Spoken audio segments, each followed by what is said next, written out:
Claudette Colbert was sitting by her husband's deathbed when she received an utterly chilling letter. In the message, her friend, Verna Hall, made a disturbing accusation, one that would haunt her husband's final days. But we will touch more on this later on. Born on September 13th, 1903, she lived the first part of her beautiful life in Paris. However, at the age of 6, the family quickly moved to New York, where she found her first big break with many Broadway shows. Claudette Colbert's whole career was a surprise. Colbert never wanted to be a movie star. Even so, Hollywood wanted her. Tinseltown was just switching from silent films to talkies, and there was a huge demand for actresses who had experience with speaking roles. They eventually enticed her to go to the West. Colbert's first experience on a film set was so awful, she swore she would never do it again. Her first movie was 1927's For the Love of Mike, under soon-to-be legendary director Frank Capra. But this didn't help much at the time. In the 1920s, Capra was still young and green, and Colbert just didn't trust him. She only stayed in Hollywood because she was locked in a contract. In 1934, Colbert worked with Frank Capra, again in the now classic It Happened One Night, playing spoiled heiress Ellie Andrews. But most people didn't know the film's dark history. After their previous collaboration, Capra and Colbert had no love lost for each other, and Colbert wasn't even supposed to get the part. She was Capra's last choice, after 7 other starlets turned him down. Perhaps hearing that she was the bottom of the barrel choice for the part in It Happened One Night, Colbert made sure to put her most diva demands before she committed to the role.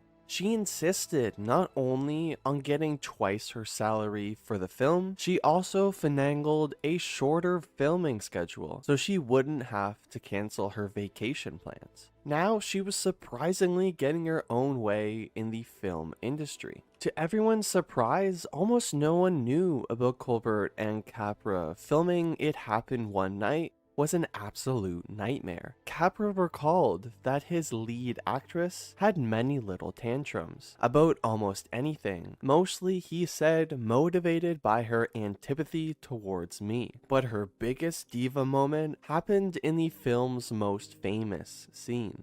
When it came time to film the scene in It Happened One Night, where Ellie Andrews hikes up her skirt and flashes a scandalous bare leg to hitch a ride with a passing driver, Colbert put her foot down, literally. She initially refused to do the scene, calling the iconic ankle strip unladylike. To get her to do it though, Capra had to resort to desperate measures. About ready to give up on his starlet to do the scene, Capra brought in her body double, a chorus girl who was a Hollywood hopeful. Well, never underestimate what jealousy can do for you. When Colbert caught sight of the girl who was about to steal her scene, she immediately changed her tune, saying, "Get out of here, I'll do it. That's not my leg." Colbert was always exacting and deeply insecure. This is not a good combination, and she went to extreme lengths to control her image.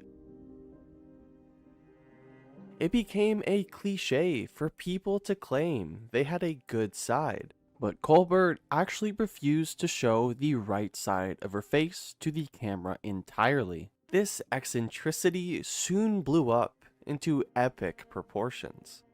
Colbert was deeply suspicious that the cameraman wouldn't meet her demands and they'd end up shooting her bad side. So she took matters into her own hands. Not only did she start learning about lighting and the technical side of film, she would often force producers to redesign film sets just to accommodate her specific needs.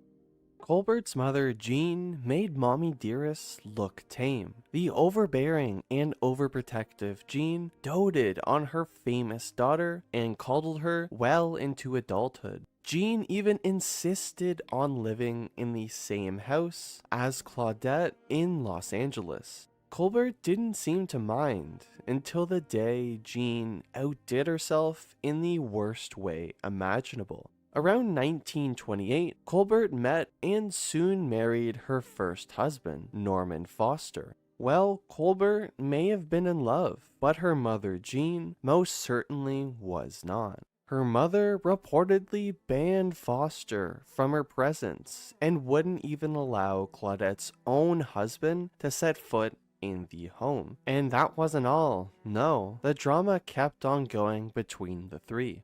Jean banning Norman Foster from her house isn't a good look at all, but the matriarch didn't even know that he and Claudette were married. For one reason or another, Colbert had kept everything about the romance from her mother, for fear that Jean would simply blow up. Which, to be fair, she probably would, but it gets even worse than that. Thanks to Mama Jean's controlling behavior, Colbert and Foster never lived together. They were married for a whopping 7 years, all while living in separate houses. Colbert kept their love a secret all the while and never managed to get out from her mother's thumb. Colbert's first academic award nomination came in 1935, when she was up for the Best Actress trophy for It Happened One Night. But her moment was tainted from the very beginning. Bette Davis famously snuck into the nominations as a write-in vote after outraged viewers protested her Oscar snub. Colbert did not take this well at all. Colbert was simply never full of confidence, and this last-minute inclusion of Davis rattled her worst insecurities. Colbert was utterly intimidated and sure she'd never win in the face of Davis's overwhelming popularity. So instead of attending the award ceremony and face a loss in person, she went on a cross-country rail trip. However, this totally backfired for the girl.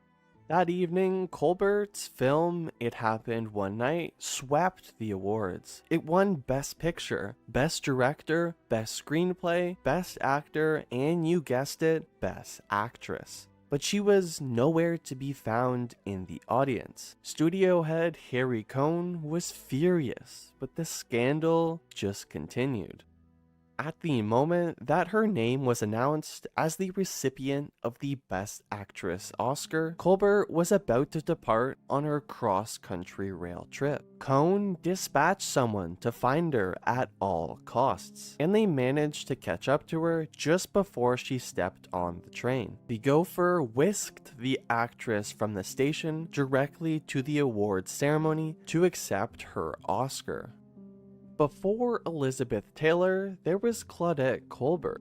In 1934, Colbert took on the iconic role of Cleopatra in Sissel's film of the same name. But behind the scenes, Colbert was absolutely miserable. While making Cleopatra, Colbert was recovering from appendicitis, and it nearly turned fatal. The elaborate, heavy costumes and lengthy days on set made it difficult for her to even stand for more than a few minutes at a time, which is not good when you're the title character of a film. In the end, it did all pay off though. The film got a Best Picture nomination in the upcoming Oscars. While many urged Colbert to pursue a career on stage, she had other ideas in mind. Colbert was passionate about fashion design and worked in retail in order to pay for design classes at the Art Student League of New York. However, when Colbert was an art student, she experienced a lucky twist of fate. Although she had been pulled between fashion and the stage since her high school days, she happened to meet a playwright at a party in college. From there, she ended up making her Broadway debut at the age of 20. Colbert soon signed a contract with legendary Broadway producer Al Woods. And then though, the hard part started. Broadway producers kept casting her in film maid roles, and Colbert despised being that French girl. Colbert and husband Norman Foster's 7-year marriage ended predictably, but no less tragically in a bitter split. After years of keeping everything hush-hush and tiptoeing around her family, the pressure became too much. In the grand old Hollywood tradition, the two desperate actors got a quick divorce in Mexico in 1935. Though Colbert became famous for playing in Cleopatra, she actually nabbed a much darker role 2 years earlier. The movie was The Sign of the Cross, and it was a turning point in Colbert's career, taking her from undervalued studio grunt to A-list star. But behind the scenes, she lived in fear. Her co-star in The Sign of the Cross, Frederick March, continually took advantage of her on set. Colbert later called him the worst womanizer I ever knew, but don't worry, she got her revenge after all. One day, March brazenly decided to harass Colbert in plain sight during a photo shoot for the film, basically touching her rear end in front of everyone. When the photos were published, a furious Colbert went straight to Paramount Studios. As a result, she became the first star to get approval of photos of herself before they were published, a practice that is still common to this very day. When the filming wrapped on It Happened One Night, Colbert was certain she had just been in a stinker. After completing her scenes, she told a friend that she'd just finished the worst film she ever made. Of course, though, that's not quite what happened. The movie It Happened One Night was now a classic. The disaster film somehow turned into a miracle. However, this wasn't the only beneficial thing that happened to her during that time. In 1936, Colbert became the highest paid actress in Hollywood, and by 1938, she was the highest paid performer, period. So in the end, a string of movie hits like It Happened One Night will do that for an actress. It was obvious that Colbert's family didn't really like her first husband, Norman Foster, and their hatred actually allowed her to meet her second husband. At a family dinner, Colbert's brother punched Foster, breaking his nose. Luckily, Colbert then took her man to see a hunky surgeon named Jack Pressman. Colbert and Pressman stayed in contact, and when the timing was right, they got together. Just 4 months after her divorce from Foster, Colbert was standing at the altar with Pressman, but even this came with a price. After the disaster of her first marriage, Colbert was finally kicked out of her mother's house. As it turns out, this made for a much happier union, and the pair were together until Pressman's passing. But that doesn't mean it was without scandal. According to rumors, Colbert had dalliances during her marriage to Pressman, except that's not the scandalous part. Tabloids claimed that instead of having affairs with male co-stars, Colbert was a closeted lesbian, carrying on secret trysts with other stars. Her most famous posed lover, the beautiful Marlene Dietrich. However, nothing could be further from the truth. Colbert likely wasn't carrying on with Dietrich, because the two women simply hated each other. There's a famous photo of them snuggled together at a party, but Colbert claimed someone pushed her up to Dietrich against her will to get the shot. Additionally, there's also one little fact that Dietrich once called Colbert ugly and so shopgirl French. So it is safe to say this rumor couldn't have been true. By 1950, Colbert was aging out of romantic lead roles, but she wanted to hold on to her status, and she began to take dangerous risks. While filming the drama 3 Came Home, she shook off her usual glamour and played a woman interned at a POW camp. Colbert even allowed them to film her bad side, but her dedication forced her to go way too far. For one violent scene, Colbert sent her stuntwoman home and insisted on performing it herself, only to wind up in the hospital with a cracked vertebrae and a ruptured disc. This had a devastating consequence. The injuries forced her to give up the lead in All About Eve, and the film went to Bette Davis, her one-time Oscar rival, and became one of the greatest films of all time. Injured and aging, Claudette Colbert started to slow down in the 1950s. But when one door closes, another one opens. So in 1958, she met the wealthy Verna Hall and started passing the hours away from her busy husband with her fancy new companion. But their close friendship would eventually show a disturbing dark side. For 10 years, Colbert and Hall were inseparable, and they would frequently attend various shows and galleries together. Yet this intimacy came with a price. These two soon reignited the rumors that Colbert was having an affair with Hall, even though both women did deny their involvement. But in 1968, things got even more complicated. In the late 60s, Hall and Colbert's scandalous friendship came to a sinister end. That year, Colbert's husband, Jack, was on his deathbed, suffering brutally from liver cancer. Naturally, Colbert expected her buddy Hall to be her rock during this difficult time to help support her. That's, though, not exactly what Hall ended up doing. Despite her hefty riders, Colbert was usually a professional on set, with one exception. In 1943, she appeared in So Proudly We Hail, alongside Veronica Lake, a much younger star. When Goddard became friends with Lake instead of her, the 39-year-old Colbert resented the implication that she was too old and snubbed the woman from then on. Colbert went above and beyond to save Pressman's life. They were in Barbados at the time. The star commissioned a freaking passenger plane full of medical staff to pick him up and fly him back to California. Sadly though, it was too late. Pressman passed in February of 1968. The loss devastated her, but it didn't end there. In quick succession, after her husband, Colbert also lost her mother and brother. Colbert's reaction was surprising. These were brutal losses, but she also felt relieved that she no longer had family burdens. She used her newfound time to return to acting.